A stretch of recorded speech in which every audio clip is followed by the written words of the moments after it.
I would like first to say just welcome to Norway House on this seminar of artificial intelligence, and I'm very happy to see so much real intelligence in this meeting. I guess you never heard that before, or I hope you do.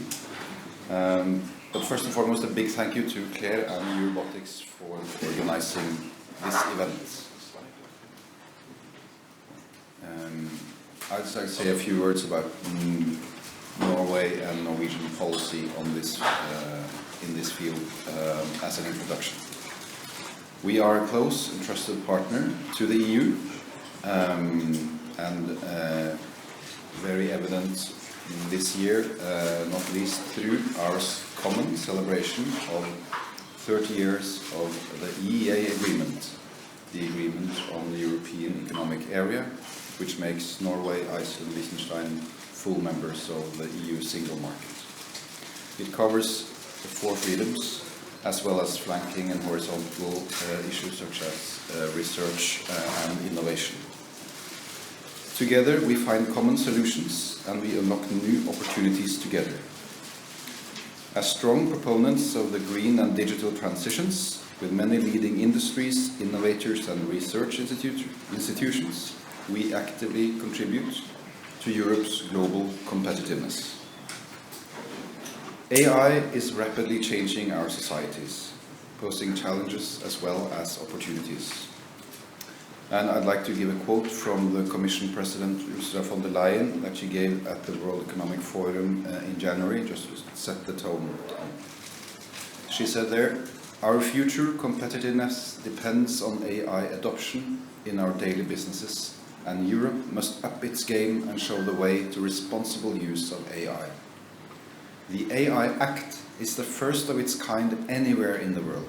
It builds trust by looking at high-risk cases like real-time biometric identification. And by building that trust, it enables companies to innovate in all other fields to make the most of this new and revolutionary technology." I think that really sets the tone of the thinking of the Commission. From a Norwegian perspective, we welcome the EU's work on the Artificial Intelligence Act. The regulation appears to be well thought out, balancing innovation with responsibility and providing trust to enable adoption of AI technologies by ensuring that AI in Europe is safe, a key question for many of us. The regulation will provide predictability regarding development and use of trustworthy and reliable AI. Through the EEA agreement, Norway is, as I said, part of the single market. And what does that mean? Well, it means that we implement EU regulations also in the fields of telecom and digitalization, and we make it into Norwegian national law. The Norwegian digitalization minister has stated that her aim is to implement the AI regulation into Norwegian law as soon as possible after its adoption in the EU. But regulation of AI is not enough. We also need to invest in more knowledge. Last autumn, the Norwegian government launched a new investment in research into AI and digital technology, setting aside 1 billion Norwegian kroner over a period of 5 years. This effort will focus on 3 areas. 1, consequences for society, 2, digital technologies, and these as research area and innovation. A call was made open by the Research Council of Norway last month, inviting applications for 4 to 6 AI centers to be established. During the launch of this new initiative, the Prime Minister of Norway, Jonas Gahr Støre, said that he had asked ChatGPT if it was a good idea. The immediate answer was yes, no surprise there, but it added also, to succeed it will be important to cooperate with international partners. Which brings me back to this seminar. The discussions today are timely, with the upcoming European elections, a new commission, a new or at least revised political agenda, and a new proposal for a 10th framework program on research and innovation in the making. I hope you will share forward-looking reflections on AI and how Europe can move forward. I thank you for coming here, and now I give the floor to Morten for research.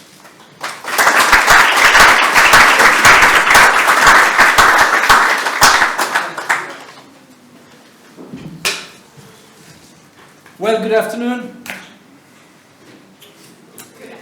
We'll try again. Good afternoon. Good afternoon. That's wonderful. Nice to have you here.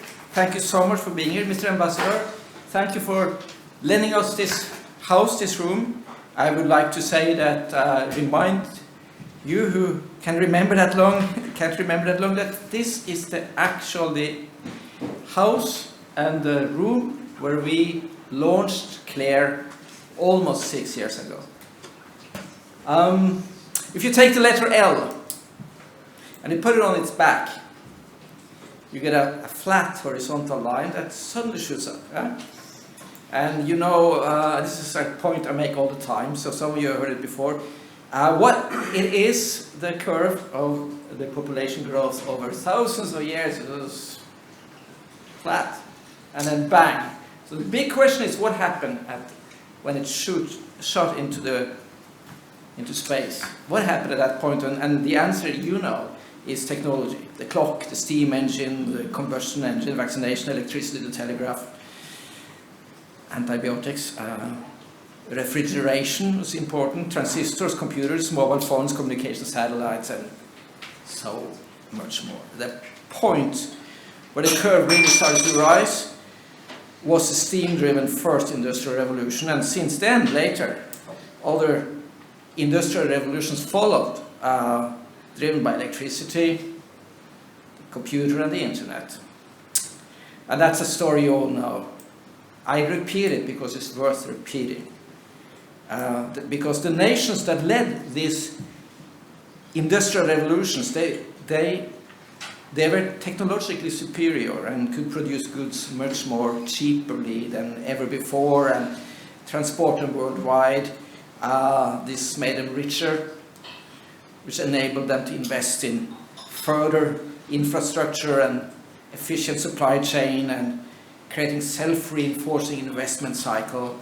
That made them mightier, gave them economic power to establish global institutions, influence global institutions, dictate terms, if you want, of international relations, secure access to raw materials. They became stronger militarily. They had better guns, artillery, tanks, rockets, drones, planes, and satellites. And they became healthier. They regulated labor relations because they could afford it, strengthened the rule of law, legalized rights, and established public education, pensions, and healthcare. You all know this story. Their culture spanned the world. Their language, media, values, customs, and lifestyles shaped international preferences and values. The Industrial Revolution showed us that technological sovereignty, the ability to develop technology on one's own or through cooperation with trusted partners, is fundamentally important for economic and strategic sovereignty. So we are now in a new industrial revolution, but this one is different, which you all know. This is the smart revolution, the revolution that is driven by AI, artificial intelligence, which for the first time gives us machines that can learn, reason, and perform advanced cognitive work that requires reflection and analysis. In the same way that electricity is a ubiquitous and powerful source of energy, artificial intelligence will be a ubiquitous and powerful source of knowledge and reasoning. And in the same way as for electricity 100 years ago, AI will create changes that affect all parts of society. Because more than a productivity factor, artificial intelligence is a new production factor. It has the power to transform businesses, the economy, and society, which you know. It changes how value is created. It changes how goods and services are produced and delivered. It makes it possible to create completely new products, services, to redefine markets. It's obviously important for the economy, but it's also not only technological leadership is not only important for the economy. Our symbiotic relationship with technology means that it is very important for how we perceive the world around us. How we look at life, the society, and everything else is shaped by the technology and the tools we're using. And the tools we're using are increasingly AI-driven and with more than with previous technologies. Reflect values, norms, culture, and ethics of the data that are fed in there, into the model, the curators and the model trainers and in the large technology companies that select the data and train the model. So filter what we are to see, read and hear. Today they are not European. Cultural sovereignty is, if you want, a country's ability and freedom to cultivate, develop and pass on its language, cultural beliefs, values and customs. Now, in our modern age, that ability is obviously a function of technology. Now, Europe is not only one of the world's most important economic regions, but also has several of the world's best universities and is at the forefront of research, including in AI. However, Europe has for years and years shown a declining ability to translate this into societal and commercial value. The then head of the European Parliament Special Committee on AI in a Digital Age, Axel Voss, who will be here later today, said in 2021 in a report to the European Parliament that Europe has fallen behind in a new winner-takes-all economy. Our companies are being marginalized and our living standards are drastically reduced. So while Europe led the first industrial revolution, it is trailing in the last. Technology is a strong redistributor of geopolitical power. That's good if it's even things out, but that's not what happens now.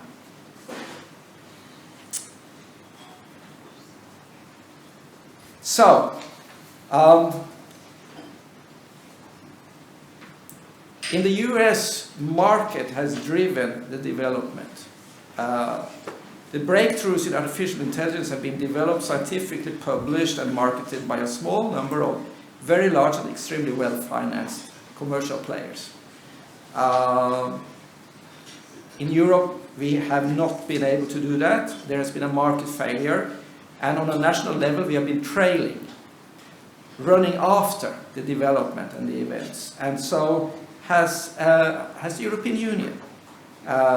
When Ursula von der Leyen took office as President of the European Commission on the eve of 2019, it was with a vision to shape Europe's digital future, strengthen European technological sovereignty and give Europe a leading position in artificial intelligence. Claire and EuRobotics support that vision. While the EU's AI Act is the world's most comprehensive AI legislation, the EU's investment strategy in AI, the investment strategy has failed. And regulation cannot make Europe a leader in AI. Regulations alone. Now, to use an analogy from another period, while a good Road Traffic Regulation Act is important, it does not create a car industry. So, one reason for EU's failure is possibly the funding models that the European Commission has used. In the States, it has precisely been focusing investment, talent into a strong, focused agenda. Microsoft's investments in one company alone, OpenAI, it was absurdly much. So, where are we then? Well, that's where we are to some extent. It's not the full story. There's a lot of fantastic activities going on, and we have a lot of eminent scientists, innovators, researchers, business people to play on. Europe is a fantastic resource, but Europe needs a moonshot for AI. Something big, something important, something that can bring the initiative back to Europe. What is a moonshot in AI? What should it be? What should it do? And how should it be organized? The Americans could not have put a man on the moon without NASA. and they could not have put a man on the moon funding this through a European-style framework program. That would never have put a man on the moon. So how should an AI moonshot in Europe be organized? Does Europe need an independent organization to further its AI interests? Yes? No? How should it look? When CLARE was established in 2018 here, it was with a vision of a pan-European network of centers of excellence in AI, strategically located throughout Europe, and an independent organization conducting the best AI research in the world and with top-of-the-class infrastructure. This is what we set out to create an understanding of in Europe, that we need this. This organization would promote new and existing talent and provide a focal point for the exchange and interaction of researchers at all stages of their careers, across all areas of AI. It is not an elitist AI institute we are talking about, with permanent scientific staff, but an environment where Europe's brightest minds in AI meet and work for a limited period, and they increase the flow of knowledge among European researchers and take it back to their home institutions. That was what we set out to want. Impact and breakthroughs are often achieved by concentrating investments and taking financial risk. We can do that here in Europe. We have done that before. Europe has shown that time and time again. After the Second World War, when most of the research in particle physics was in the United States, European countries established a research organization, CERN. After the Apollo program ended, most space research and development took place in the USA and the USSR, and Europe established the European Space Agency. When American companies dominated the aviation industry, European countries jointly established Airbus. This is testimony to our ability to stand together for the common good, not only ability, but will, and resource-wise also, to stand together for the common good, and that our large-scale venture can succeed and gain global significance. CLARE and euRobotics have presented a concrete proposal for a moonshot for European sovereignty in AI. The European Association for AI, EurAI, and the Centre for European Policy Studies, CEPS, have now also endorsed it. This is good move. Steps ahead. Today, we're going to discuss this. And with that, I would like to thank you for being here, and I would like to invite Alex Molso to come on the stage. Alex is a policy director at NORA, Norwegian Research. What is the long name? Well, the Norwegian Research. Now you have to help me. I started NORA. I can't remember the long name. Yeah, it doesn't matter. NORA, the Norwegian network of all the AI labs in Norway, at universities and research institutes. And CLARE, also heading the NORA, runs the CLARE office in Oslo. So with that, Alex, welcome on stage.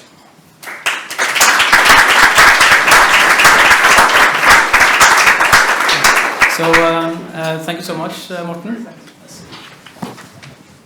Yeah. So we have a first session here, and I just want to introduce the first speaker, which is Holger Voss, and we're going to explore the state of AI in Europe to this first session. So I just met Holger, I think first online during the pandemic, you know. And I think what was really unique with CLARE was this kind of warm feeling that you got when you came into this digital room, you know, with people from all across Europe talking together about how we can, you know, work in this field together. How can we collaborate? And that's something that during a crisis I think was really, you know, really welcome. But he's also the he's also a really excellent researcher, he's Alexander von Humboldt Chair of Artificial Intelligence. He's also the co-founder of CLAIRE, and in the board. He is also in many boards and involved in a lot of European projects. But if you could please come to the stage and set up your presentation. And we have a really wonderful session today where we will have several speakers. Each will speak for 6 minutes. And then we will have a very short panel discussion before we will get Axel Voss, the member of European Parliament, in the room. Okay. All right. Thank you very much. It is fantastic to be back here at Norway House. As Morten said, this is where we launched CLAIRE, and as Alex just said, that's the feeling that was in the room back then, and I think the feeling today is at least as good. Your Excellency, dear colleagues, friends, ladies and gentlemen, it's truly a pleasure to be here, but unfortunately, I have to talk about some things that are not entirely good and pleasant. Morten already set the stage for that. So let me see, can we have my slides on there? That would be awesome. So you all know that there have been great developments in AI. This is just one particular graph. Actually, thanks to Frederick Heinz, who will speak, who is here and will speak with some of you later, for providing this. It is not from him, but he brought it to my attention. This is what happened over the last 20-25 years in certain important areas such as handwriting recognition, speech recognition, image recognition, reading comprehension, and language understanding. And it's not really ground truth, right? It's data that was collected using one particular methodology. And I just want to point out the following to you. This line there is normalized human level performance. And you can see that all these graphs cross it. I personally have some doubts that for language understanding, according to the metrics that I believe in, this is actually true. But certainly there has been tremendous and very rapid progress. So this sets the stage for really understanding that and why AI is key to better science, to better engineering, to better public administration, and also at least one key technology, if not the, to solving the grand problems of our time. And the most important of these probably is climate change. So, Ursula von der Leyen was cited already earlier, but as an AI expert, I firmly believe that AI is the key to our future prosperity and well-being. And the bad news is here in Europe, we are far behind the curve on AI. Let's go forward. The Commission in 2018 has set a pretty ambitious agenda. And the level of ambition indeed, in my personal opinion and that of many of my colleagues, has been very well chosen. We basically have the problem that the ambition was right, but the implementation, and there is no way to say this more nicely, the implementation is sorely lacking. That's why we are where we are currently. There is the ecosystem of trust in the AI Act. I hope that 2 or 3 years from now, when it will have taken effect and when we see its consequences, we will all agree that this one has been a success for Europe. But as Morten said very correctly, there is no way we're going to regulate ourselves into a position where we have meaningful leadership in AI. There's not even a way where we regulate ourselves into a position where we ensure our future prosperity and well-being by making sure that the AI systems and methods developed and sold to us from elsewhere get the job done. That's not the way it's going to happen. Our ecosystem of excellence, which of course is also part of the European Commission's strategy, comprises many components. They are the networks of centers of excellence. Frederick Heinz is leading one of them. Adin Albu-Scheffer is leading another one of them. They're great. I would say every single euro invested into them is money well spent. A lot of it goes to PhD students, right? It's great to have PhDs in AI, right? They fuel our progress in AI. But the problem is these networks are underfunded, Their funding ends just when they're fully operational, and the Commission has not found a way to extend them, which is wasteful of taxpayers' money and irresponsible, in my expert opinion.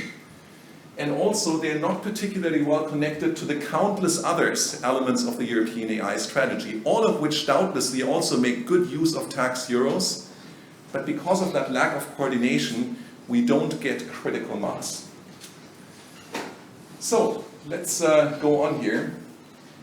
What is at stake here is nothing less than our collective future. And that's not the future of a bunch of AI scientists, right? Because let me be brutally honest to you, we can always go to Microsoft, OpenAI, Google. We get great jobs there, great working conditions. We even get them after the pandemic in Europe, so we can continue to enjoy European lifestyle and all the wonderful culture that Europe has to offer, working for an American-based company. But if we all do this, if all the great AI experts in Europe do this, what's left? Other than a complete dependency, a complete technological dependency on AI technology made and controlled from outside of Europe. We like our American friends, of course. We've been great partners for decades. We want to remain great partners with people around the world. But we have seen in the recent history that even great partners and friendships cannot always be relied upon. It is important to have some sovereignty, some strategic independence, and the area of AI is particularly important. We see an increasing concentration of AI capabilities, expertise, and talent in very few companies. This is very dangerous. I personally dread a situation where in our excellent universities in Europe, and maybe even the United States, we cannot train the next generation of AI scientists any longer without having companies involved in their training. In Germany, we believe in the independence of science and education, research and education. Can you imagine what that would mean for the independence of research and education? I can. I'm terrified. There's a lack of traction for AI made in Europe. It's a great concept. But unfortunately, the Commission has not succeeded in making this a global success story yet. There is fragmentation. We should be united in diversity. And unfortunately, in AI in Europe, we are divided in diversity. And that's a losing position. And we need to get out of that losing position. So, in reality, I think the way forward is that we have to find a way to create a vision that we all believe in, that we feel energized by, then muster the resources that's needed to execute on that vision, and then come in strong from behind. And that's what that Moonshot proposal that's on the table today is really about. It's a bold attempt by people from the robotics community and the AI community who have developed a wonderful partnership over the last few years. A partnership, by the way, also quite nicely supported by the European Commission, so they do some great things. These people have come together and they have said, what would it take to really do something great? Something that not only we think is great, something that our American friends will also say is great, might even be great for them. And we came up with this Moonshot proposal, published last November, and it's been getting a lot of traction, right? So we want to get over this overemphasis on regulation and the lack of investment. We need serious investment, yes, but that's not necessarily a problem. That can energize us, right? We can't think small, we need to think big in order to get big things done. Currently there's a lack of suitable instruments, a lack of focused coordination. We are divided in this diversity, but with this Moonshot we can really overcome this. We can set ourselves exactly as our American friends did in the 1960s, a goal that is ambitious, that we go after because it's hard to do and because it's worth to achieve. And finally, I want to say what really worries me sometimes is that there is a lack of understanding of the importance and the role of fundamental research in AI. Now, I'm a fundamental researcher, so you might say this is pretty self-serving, right? But I do observe the following. I invite you to carefully check this for yourself. The AI progress that we've seen over the last 2 decades was not fueled by marketing teams and development teams within these companies. It was fueled by outstanding researchers that did great things and then were absorbed by these companies.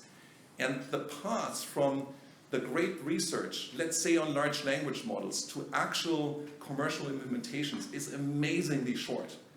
And that is precisely why these companies have been siphoning up AI expertise and why they have great AI research labs. I would hesitate to say it, but I have to say it still. They have greater AI research labs than the best universities in the world right now. They do, right? We also do great work at the universities, no doubt, but they have resources that we don't have, and they have a critical mass of talent that we have difficulties in keeping at the universities. Now, why is that a problem? Because of things that are essential for the public good are only developed within companies that pursue shareholder value rather than societal values, something gets left behind. And that something is us.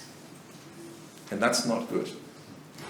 All right, I'm looking forward to talking more today about the Moonshot proposal, about our way out of this unpleasant situation, a way out that would not only benefit us in Europe, but people around the globe who need AI that's not just for profit, but also AI that's good, who need alternatives in the commercial sector, who do not want and should not become dependent on very few commercial companies. These companies should do their business, that's great. Microsoft is doing great work. We don't want to get them out. We want to have choices. And then there is competition. And when there is competition and choices, everybody can win. Thank you very much for your attention. Thanks so much. Yeah. So the next speaker that we have on our list is from the European Commission. He's the head of sector of research and innovation at the European High Performance Computing Joint Undertaking. He's been leading RNI since February 2020 there. He has a PhD in theoretical chemistry from TU Munich. He's been pioneering HPC for quite some time. Background from University of Cambridge, Max Planck Institute, etc. Okay, we're ready for your talk. Thanks so much for coming, Daniel. Oh, and maybe it's easier to talk with this. Okay, yeah, thank you. So, thank you very much for this opportunity to explain a little bit more about our activities and our ambitions at the European High Performance Computing Joint Undertaking to support science and innovation in the Union. A few words about our organization. We are a joint undertaking. This is a public-private partnership. We have as our major stakeholders, of course, first of all, the European Commission, but also 34 countries, participating states, as we refer to, spread almost all over Europe, and we'll hopefully soon have a few additional public members among our stakeholders. However, that's not all. We also have currently 3 private members. Those are our industrial partners, industry associations, the Big Data Value Association, the Quantum Industry Consortium focusing on quantum computing technology, as well as the European Technology Platform for High Performance Computing. Now, high performance computing is, and I think it's difficult to underestimate the importance of high performance computing in many areas, and in particular for artificial intelligence. If you look at the recent breakthroughs, most of the algorithms that are being used are known for quite some time, but the advances in high performance computing, together with data scientists and infrastructure, allowed many of the breakthroughs that we see now as ChatGPT and elsewhere. So we, as the funding authority, we are equipped with a quite significant budget from various European framework programs, the Digital Europe program, about 2 billion euro, the Horizon Europe program, 900 million, and also Connecting Europe facility. And that's about 50% of the budget that we intend to invest within this multi-annual financial framework. So the other 50% will be contributed by our public members, by the 34 participating countries, as well as the private members. So our mission is to buy, build, and maintain high-performance computing quantum infrastructure in Europe. And I will say a little bit more about the progress that we've made and also to fund innovative RNI projects. This is the current state of play of our EuroHPC infrastructure. This infrastructure is available for open research, but also for innovation activities to a certain extent, in particular with artificial intelligence for SMEs and startup companies. We currently have procured about 5 petascale class HPC systems and 3 pre-exascale systems that are among the largest HPC systems in the world. And I think it's fair to say altogether we probably own one of the largest HPC infrastructures in the world. We have a few ongoing activities. The first European exascale supercomputer equipped with more than 50,000 NVIDIA GPUs, well suited for artificial intelligence workloads, is ongoing. It will be based in Germany, and there are a few additional activities in this area. I will skip the column on the right. We, of course, continuously upgrade and extend the systems as needed by our communities. One of the additional actions that we're currently planning is also an industrial HPC system catering for the needs of our innovation ecosystem and our companies in Europe. Next slide, please. Thank you. So infrastructure is one part that is very critical. Access to HPC resources to our communities to succeed in competing in the worldwide ecosystem on artificial intelligence. But we are doing a lot more already at this point in time to support artificial intelligence in the Union. One initiative in cooperation, or I should probably say under the leadership of the European Commission, is the AI Grant Challenge, where HPC resources are awarded to the most innovative companies to develop AI solutions. We support research innovation-driven artificial intelligence through a pan-European network of national competence centers addressing, supporting communities with expertise, skills, helping them to access HPC resources to, for example, how they can explaining communities that wish to adopt HPC for AI mainly on our HPC infrastructure. We provide financial support to SMEs, and within these grants we have already supported more than 40 projects in the field of artificial intelligence that basically solve business problems, not necessarily problems and challenges of fundamental research. And we are currently launching an initiative to establish a support center for the highest, most advanced level of artificial intelligence in the Union under the title Support Center for Advanced HPC-Powered AI Applications.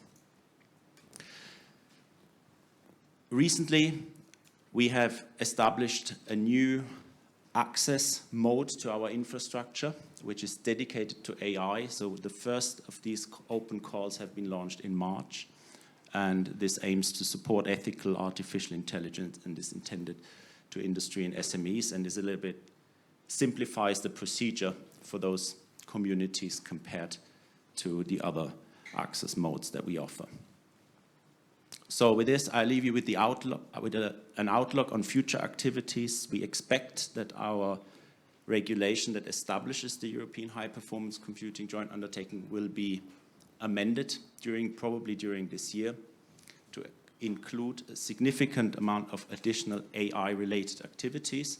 For example, the procurement and operation of AI-oriented or AI-optimized supercomputers, supercomputing infrastructure as part of broader initiatives under the title AI Factories.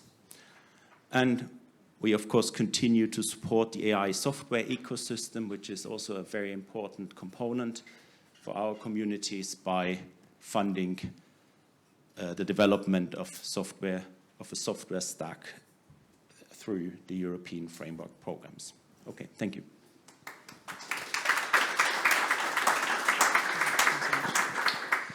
Okay, wonderful. The next speaker is Philipp Slusallek, and he is also one of the co-founders of CLAIRE, and he is the scientific director and leader of DFKI Saarbrücken. He has long been working with computer graphics, but also hardware, as I come to understand. I saw a gold medal on the internet as well. But if you please could come to the stage, we'd be really happy to have you. Thank you, Philipp.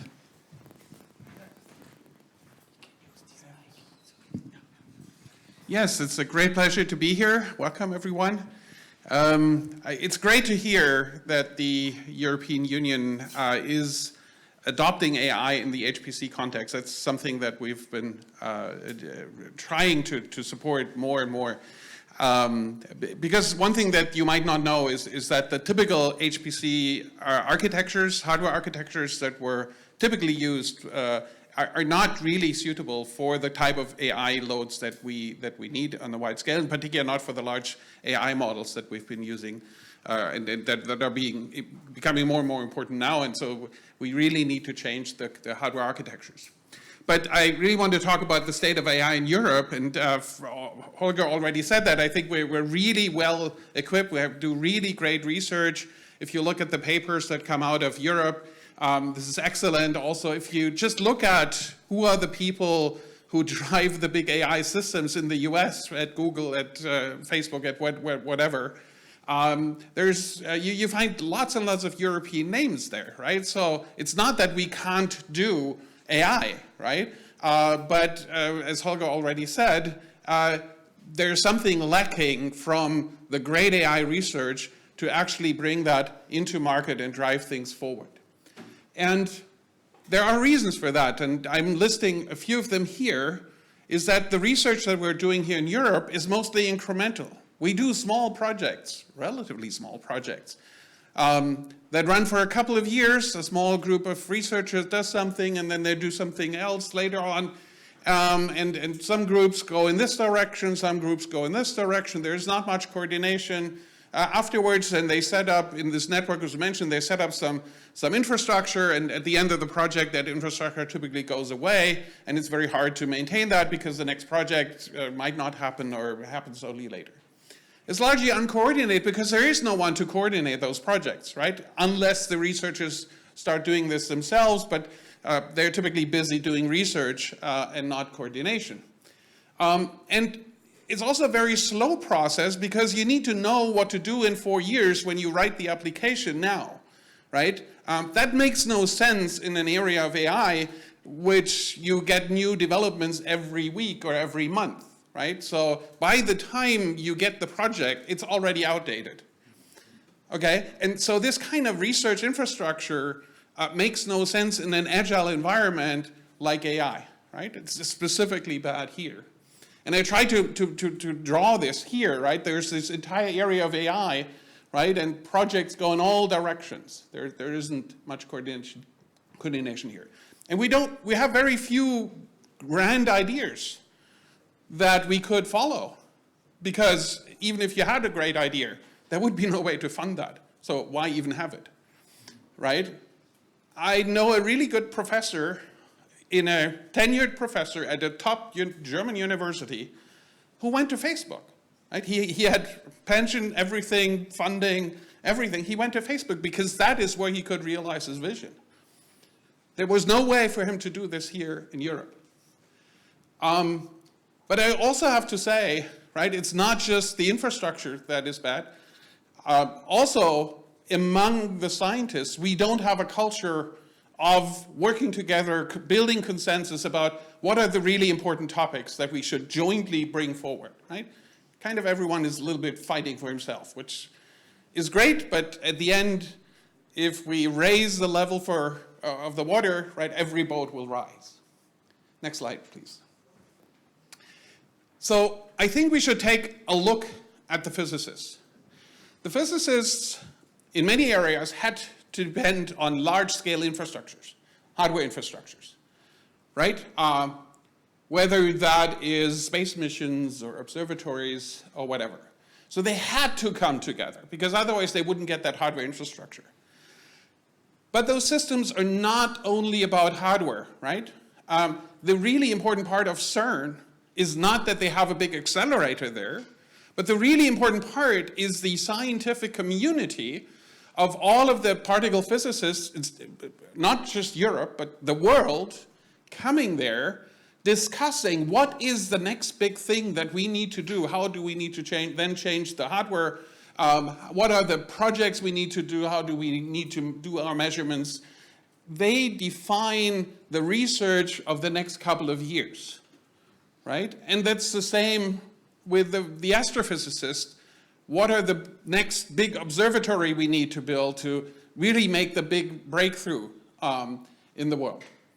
And this is the kind of coordination that we're completely missing, right? If you, across the board, just do a little bit of more, right? As Holger said, that will not bring boots to the moon, as we say. So, and the other thing that I believe the physicists are doing right is they don't just go to the EU and say, we want more money, but they actually go through all of the countries in the EU. So they really do a groundwork to come up with the support that is needed. But there's, it's very clear that if you look at the timescales for particle physics and for astrophysics and many other areas, they work on a completely different timescale than we do in AI, right? So there's huge differences, and there's others, of course, right? So what I think what we need here is really we need to define a common goal and a common purpose for what we want to all jointly work, right? And we need some coordination infrastructure that helps, right, direct the research that very different people do. We don't want to tell them what research to do, but really, right, encourage collaboration, exchange, and right, going in this in the same direction here to focus the research wherever that is possible. That doesn't mean the incremental research shouldn't go away, right? But in addition to that, we need more. Next slide, please. So I think what we need to do is we need to learn from the physicists. I would argue, and I think all of you probably agree, right? Particle physics is important, astrophysics is important, but for our economy, for our societies, AI is probably much more important, right? But we don't have any kind of infrastructure of that sort that we would need. But we also have to go beyond what the physicists have been doing, right? We have to greatly adapt the agility because we need to move on a completely different time scale. We, of course, need to integrate the industry, right? That will make use of the AI tools. That's different in particle physics or others, right? So we need to change that model. We need to, of course, engage with society, right? The tools that we're building will influence society. So we need to engage on how to do that. We need to establish trust. And there's the big issues that we face as society, as the human race, with climate change and others. So AI probably will play a really important role in this context. And really we need to join forces across Europe and across all of the different groups in AI and beyond that we need to bring together. And I think the Moonshot that we're discussing here today is really a first step in this direction to achieve what I tried to sketch here.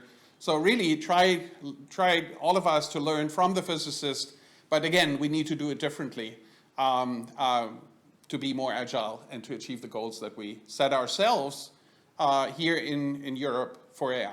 Thank you very much. Thank you so much. And just an extra applause for the scientific community coming together.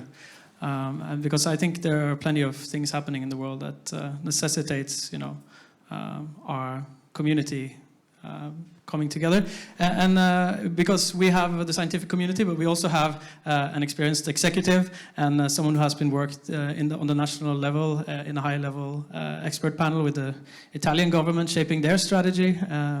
So very happy to introduce you, Emanuela Girardi. And I actually met her in Milano. I had no idea about her her experience and her tenure in this field, but I admire your work. Thank you. Thank you, Alex, and thank you for having me here. And I'm also the president of ADRA as well, the AI Data and Robotics Association. So I'm very happy to be here because I was here as well in 2018. And when I entered this room this morning, I realized it, and I really felt the emotion, really, because I was like, wow. I mean, so many things happen in 6 years, but we still have so much to do.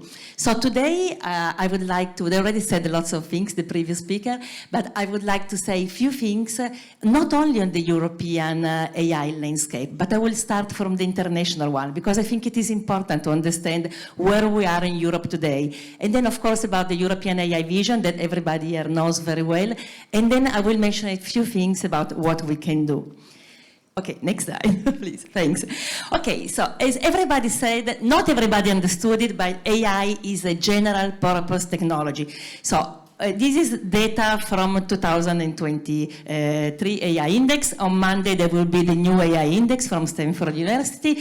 And here you see that already 62 countries had published an AI strategy. So all the governments around the world, they understood how important is AI as a technology that is really the base of the development of the society of the future. So, next slide. So we're really thinking about, I mean, we can say that we're sort of living a kind of global AI race where there are lots of players, but at the end there are three main players. There are United States, there is China, and there is Europe. So next slide. Two are kind of leading, and one is kind of following. Sometimes slow following, sometimes faster following, but we are following.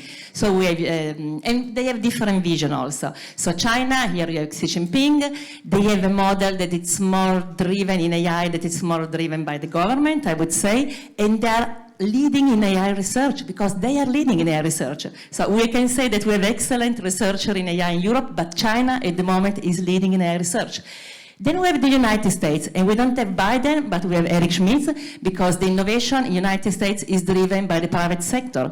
And so we have, if you think about the first 10 bigger companies in the world, most of them are tech companies, and most of them are big American corporations. And then you have Europe. In Europe, we are lagging a little bit, so we're not only a little bit, sometimes more, sometimes less, but we have a strong vision. We have the vision of developing AI that is trustworthy and human-centric. So, already mentioned by the other speaker, we had very good European AI strategy based on two pillars.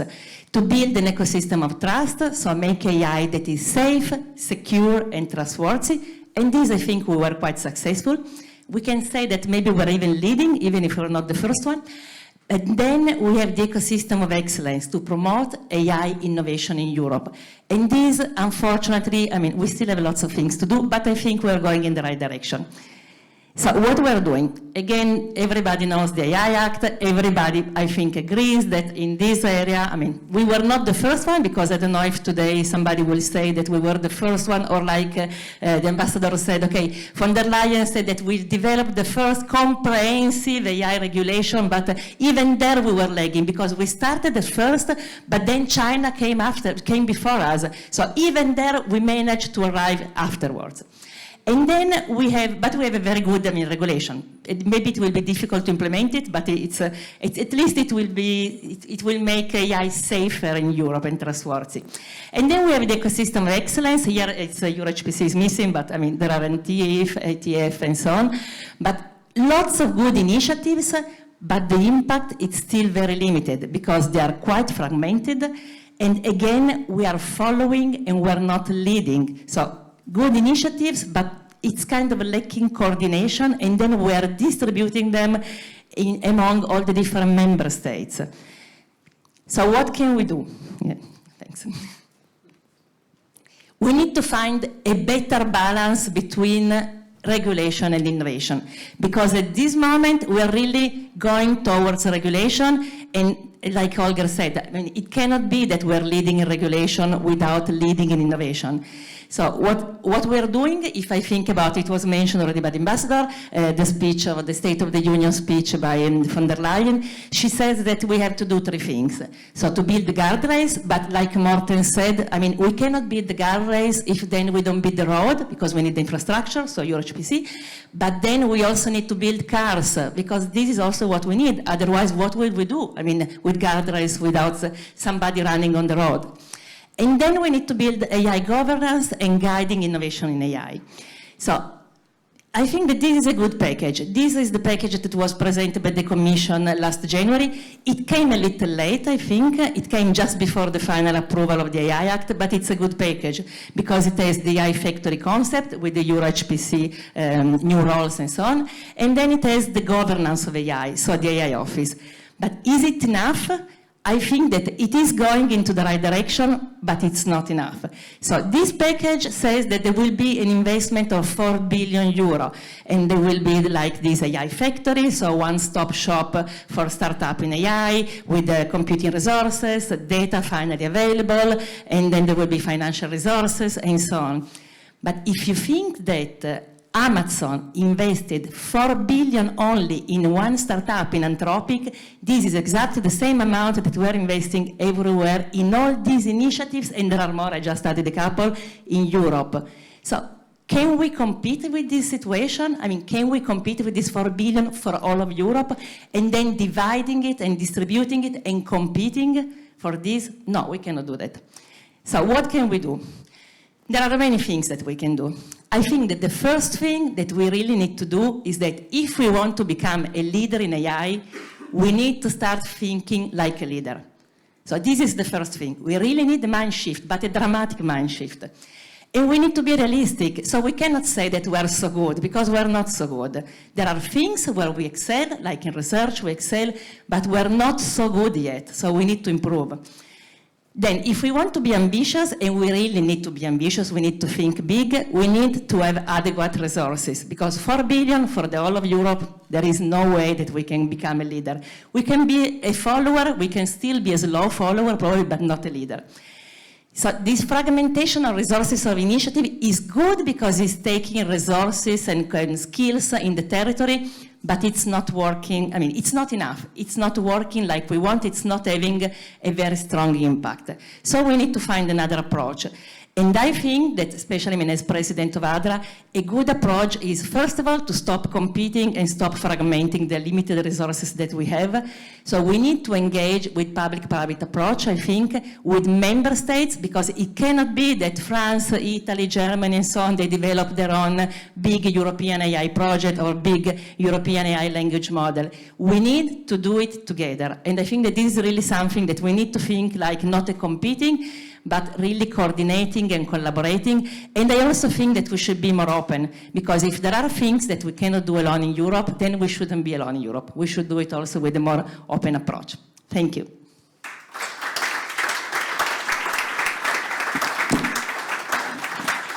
Yeah. Thank you so much, Emanuela. And now we have a member of the European Parliament, Axel Voss. I think he is someone who needs no introduction.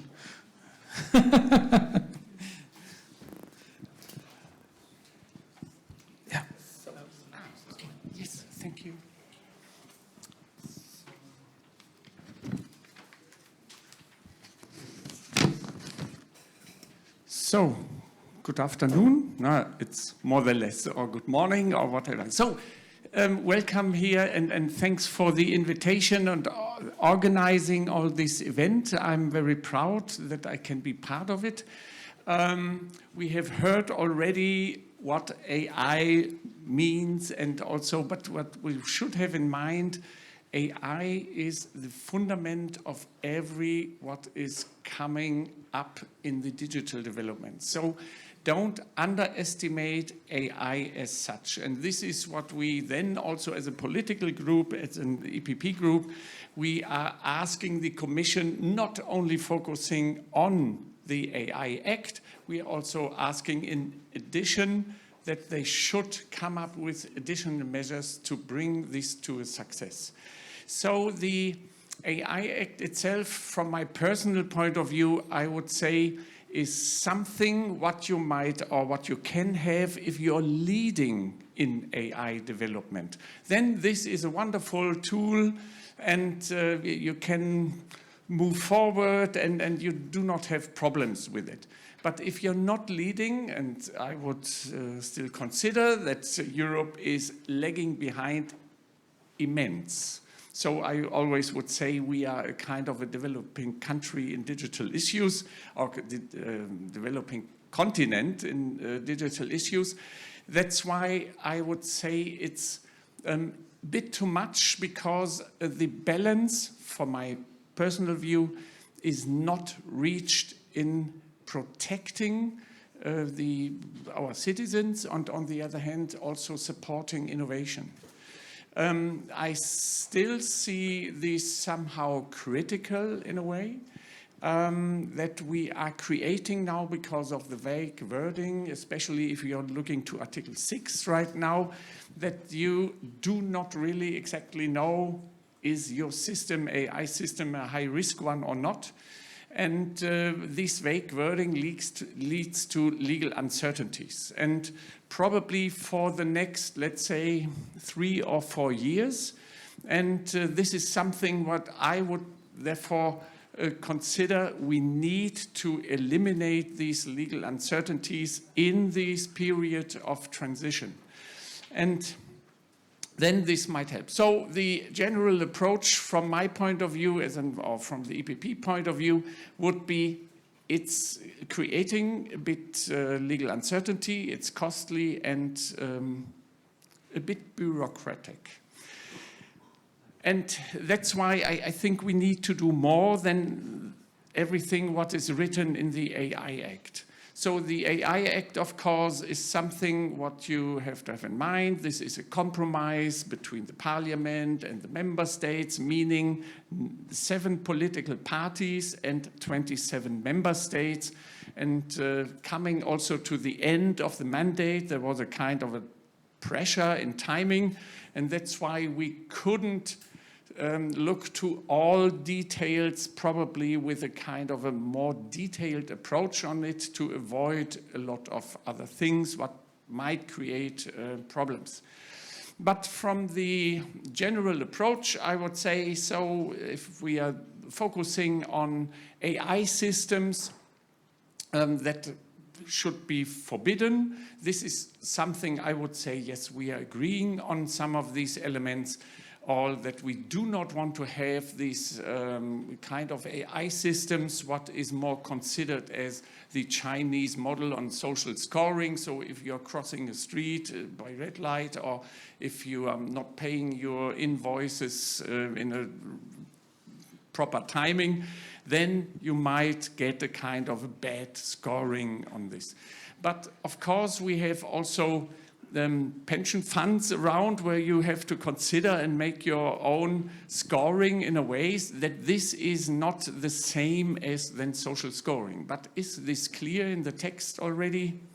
You can doubt it a bit, but therefore the Commission then should come up with a kind of a clear annex and use cases and saying this is okay and this is not okay. So this has to be developed also in the future. And of course, we had our political fights regarding national security. This is now out. We had the fight about law enforcement, especially predictive policing.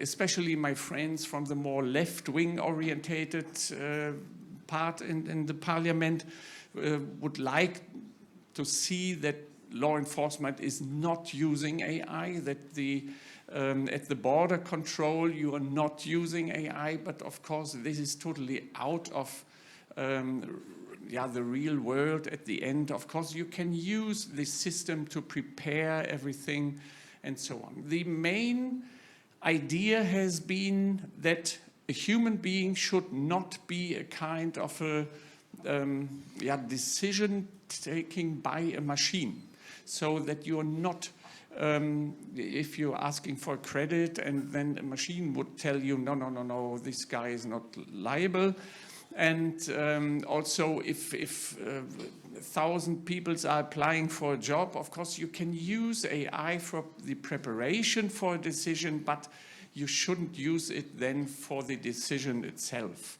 So this is a little bit the tricky thing. This might, but this is matching somehow that we do not want that the human itself is treated by a machine. So this is the idea behind, and this is what we are trying also to fix in the AI Act. So the high-risk system, this is something where we have been concentrating on.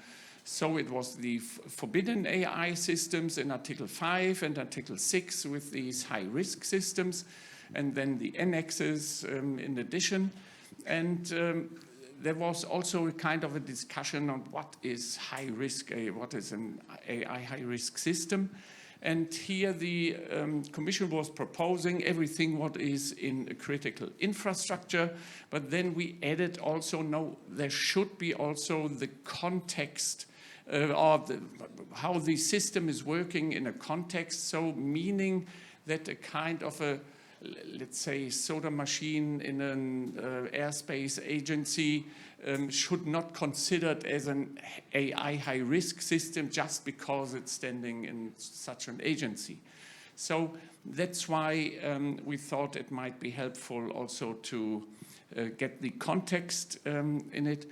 The definition was already also part of the discussion, but now we have found a definition in line with the OECD.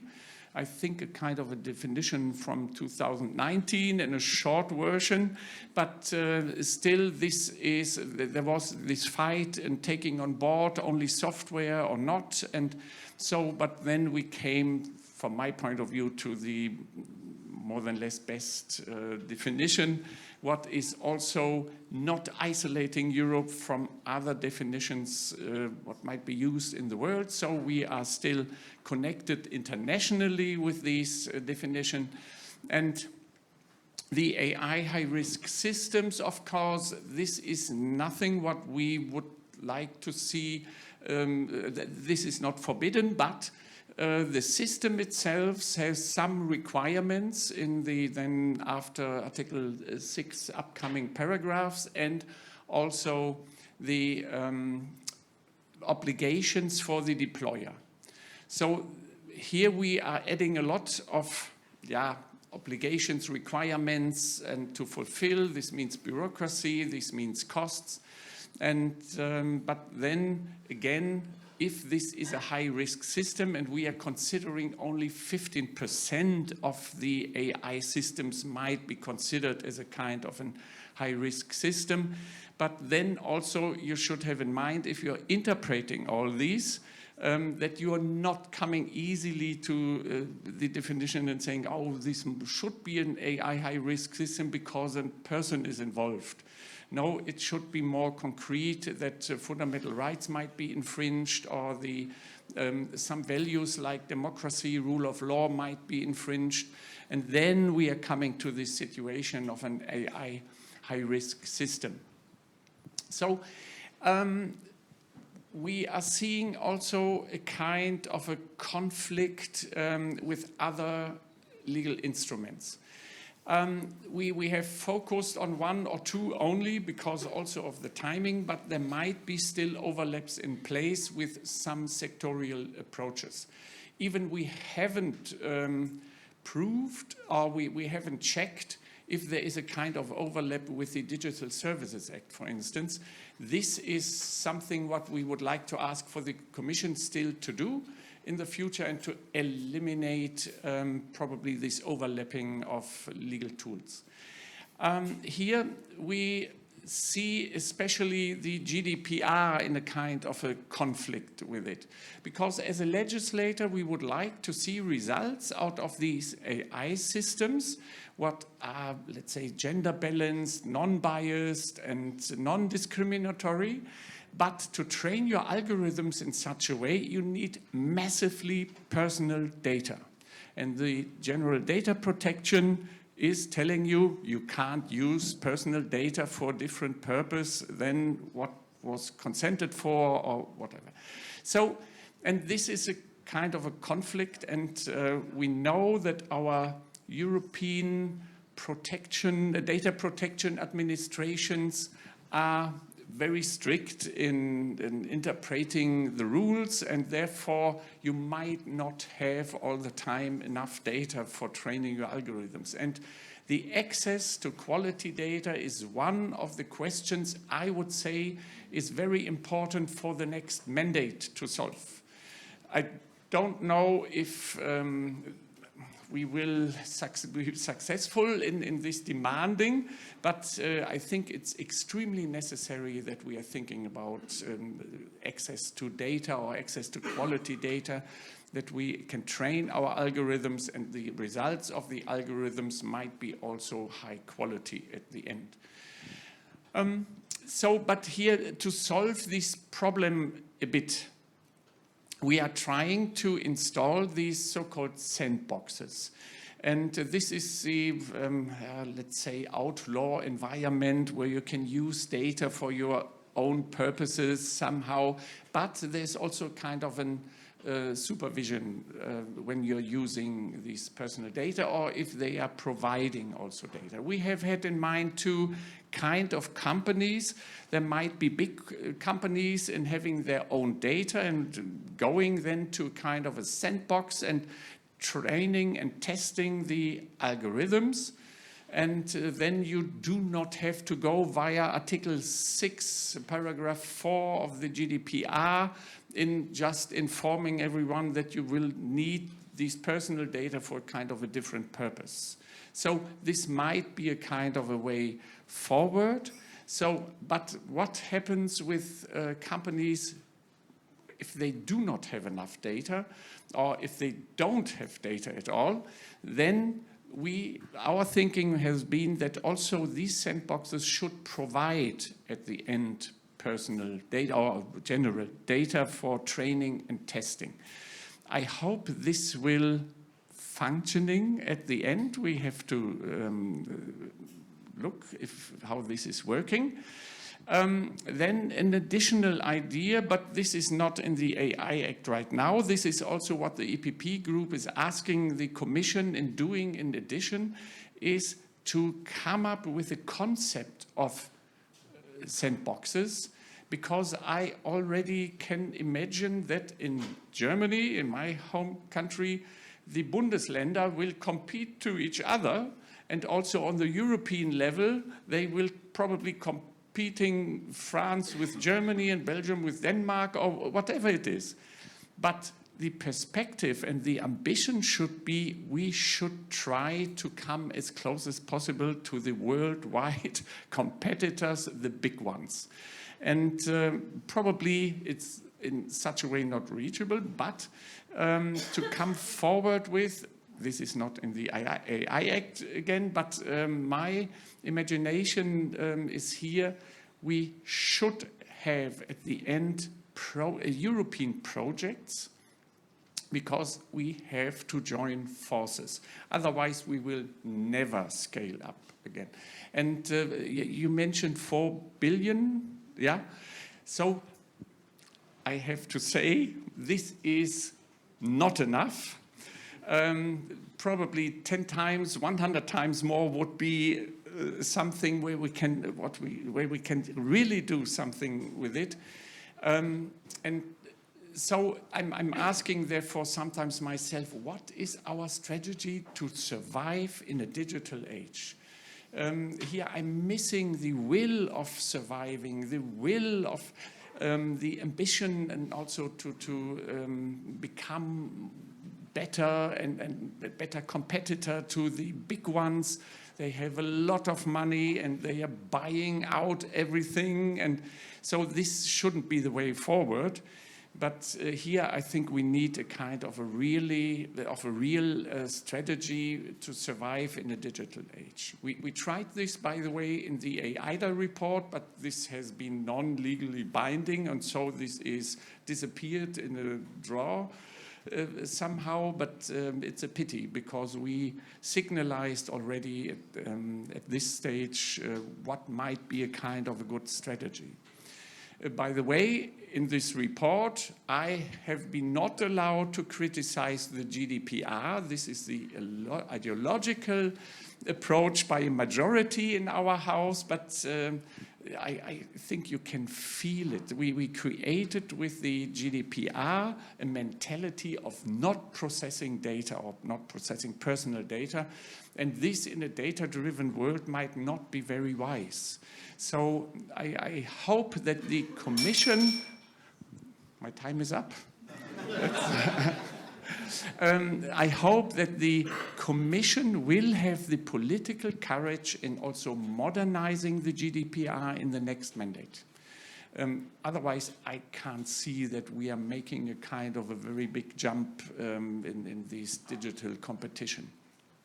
So sandboxes, from our point, are important also to provide and to make the life easier for companies.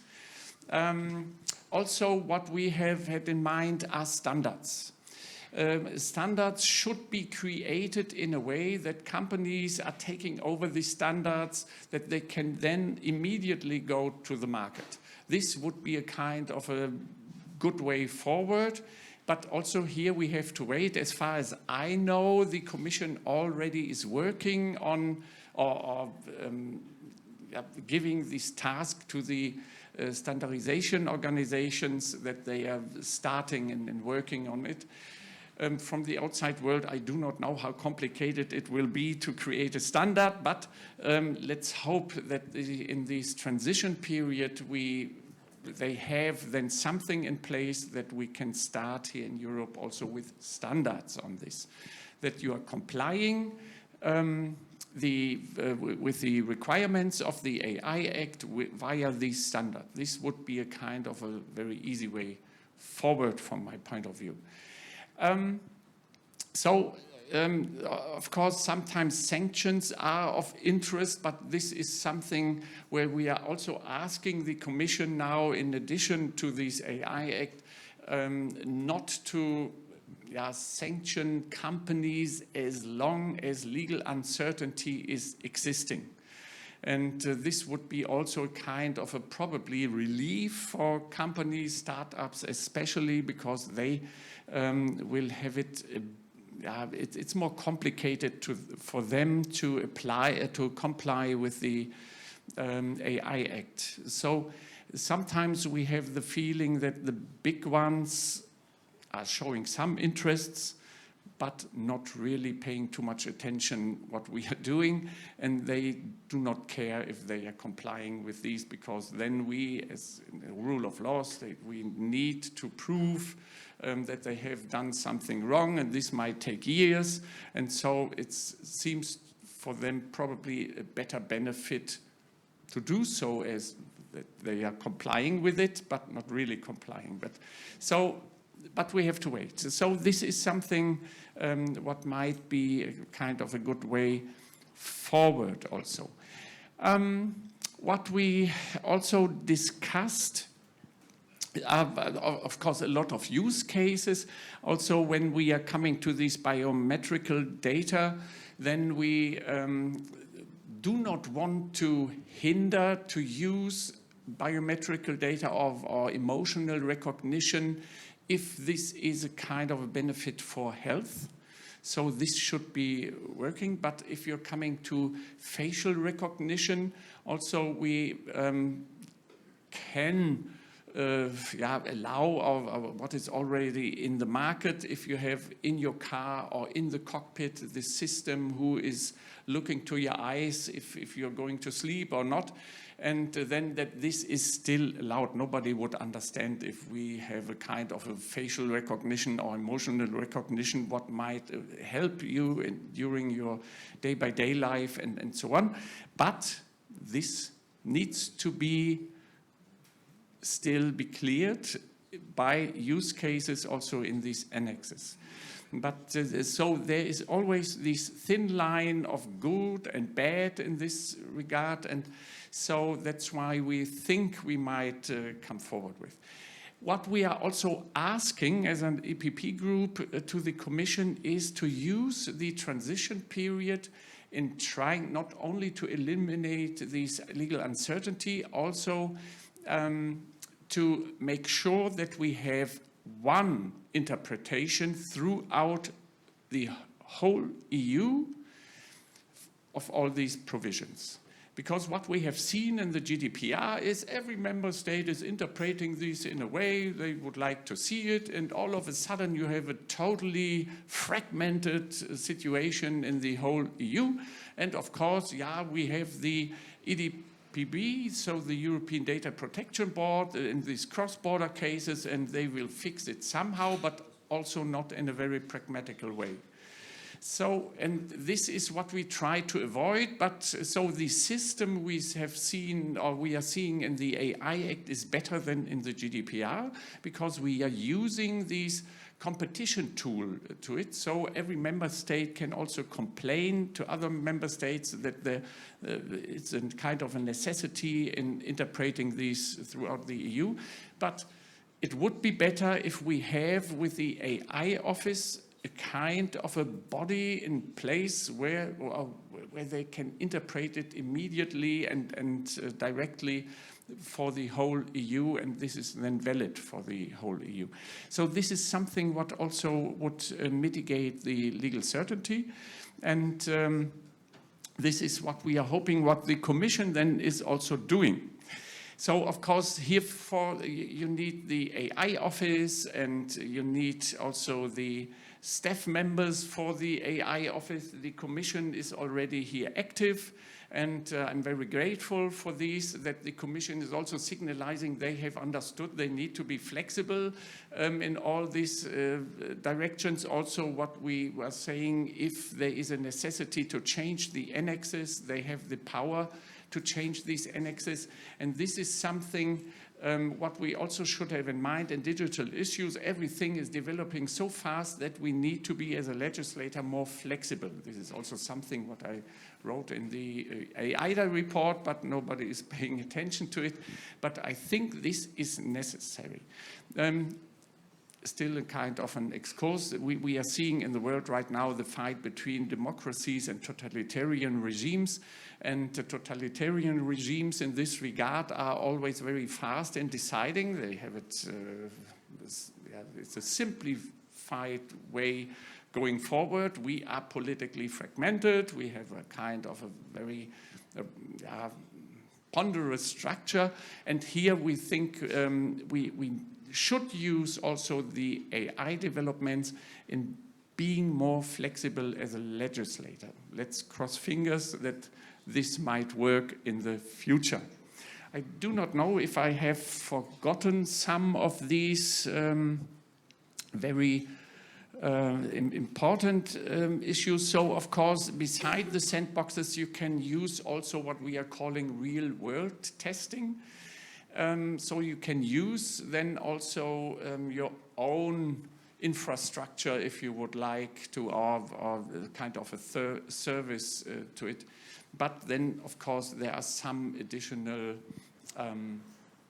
requirements to fulfill. And as a last point, let me also mention the question of generative AI. So we have seen during our negotiations, the Commission and the Council has already finished their jobs, and then all of a sudden ChatGPT came out, and everyone in Europe gets the feeling, what is happening here? We have to think about a lot of risk, the shifting of power from humans to the machines, and so on. And so we thought in the Parliament we should take this also on board. What we have done, let's say, are two things. At first, we try to come to a kind of a fair burden sharing between the one who are creating these foundational models and the other one who are adding something to it. And because then, if this would be a kind of an AI high-risk system, and to fulfill all the requirements for the system and also for the deployer, you need information from the one who are creating these foundational models. Not meaning trade secrets, but meaning what is possible to have, and then trying to come to a solution. And the other question is about copyright or other rights, personality rights. And this is a kind of an open question still. Now we have written, please respect copyright. And here we are coming to this balanced situation where we are saying, so if you are developing something, of course you should respect existing rights. But on the other hand, existing rights should not hinder development.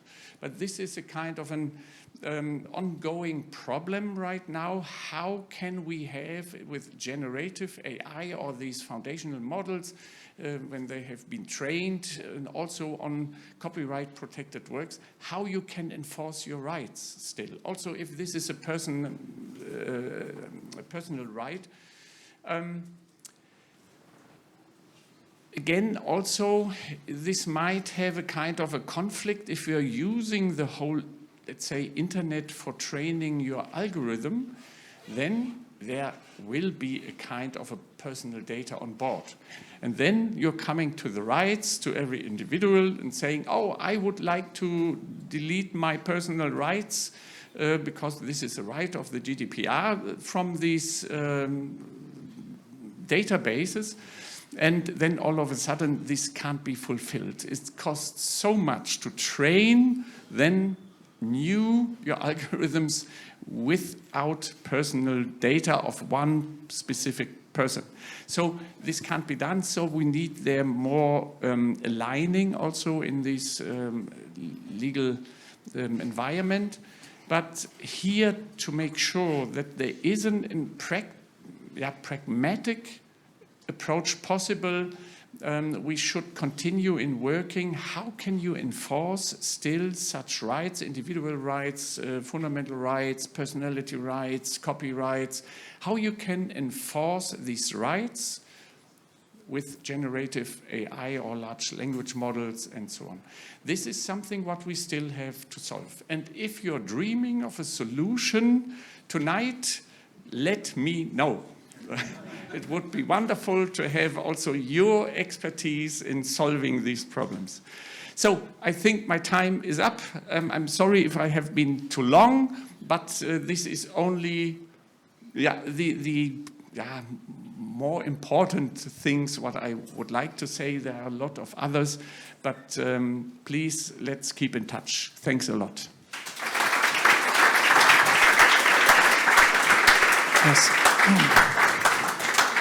Okay, thank you so much to Axel Voss. And now we're going to have lunch. We're extending the lunch a little bit, so don't worry, to 14:35. So that's when we have the next session, which is Moonshot panel.